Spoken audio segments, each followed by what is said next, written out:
So it comes out at a time where on one hand, the world is richer in terms of monetary wealth than ever before. And on the other, at its lowest in terms of planetary health and human dignity, with unprecedented biodiversity loss, irreversible global warming, and escalating violation of human rights. The ongoing war in Ukraine provides a sad backdrop to our discussion today. Unprecedented economic growth over the past few decades, with singular focus on increasing shareholder value, has come at a great cost. This book is a collection of research papers that show how economic development, social and environmental improvement can happen side by side. Allow me now to introduce you to the series editors of Responsible Business and Sustainable Management, Dr. Nayan Mitra and Dr. René Schmidpeter. Yes, indeed. It's a proud moment to initiate yet another book in our series on responsible leadership and sustainable management by Springer.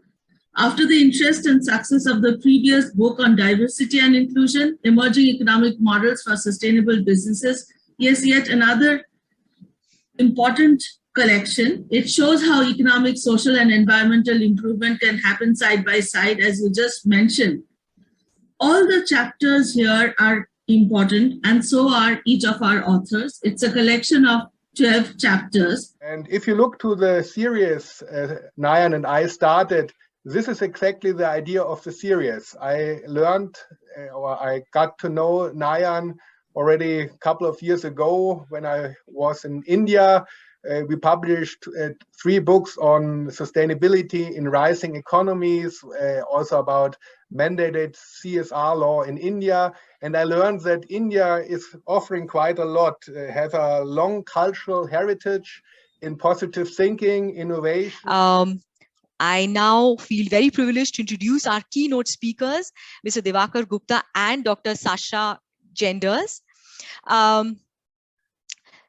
First, about Mr. Diwakar Gupta. After many years as Vice President, Private Sector and Co-Financing of Asian Development Bank in Manila, Mr. Gupta is now back in India to head IDRCL, or the India Debt Resolution Company Limited.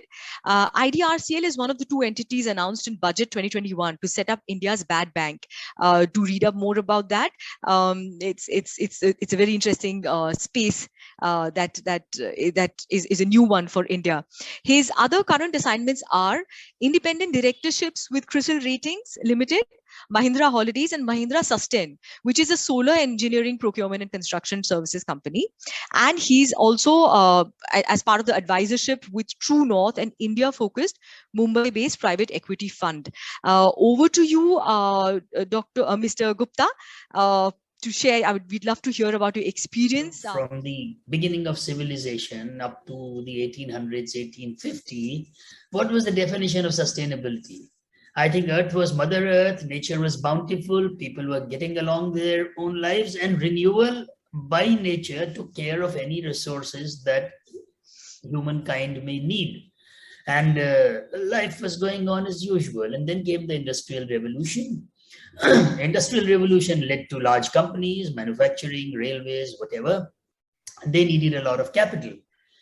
And I think, therefore, these companies began to look at profitability as a yardstick of sustainability. If they needed to survive, if they needed to service their debts, and if they needed to make money, they needed to be profitable. And so we came into a phase where profitability came center stage. And that led to its own ills in the form of labor exploitation, in the form of poor wages, in the form of bad working conditions. And I think that's where the third avatar of sustainability acquired over a period of time the elements of governance. Our next key speaker, Dr. Sasha Genders.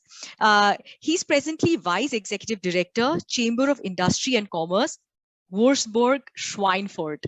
Please pardon my pronunciation on that one. Dr. Genders also holds the following positions and has authored multiple books on CSR, the newest ones being CSR and Institution and CSR and Hidden Champions. He's presently also Director, Regional Economic Development, Business Startup and Enterprise Promotion, Chamber of Industry and Commerce, and lecturer at the University of Applied Sciences at Würzburg, Schweinfurt. So much.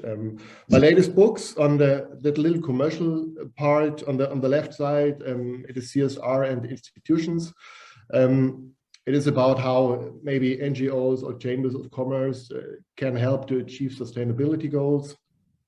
The one in the middle is about CSR and hidden champions. I will come back to this book later. Please keep that in mind.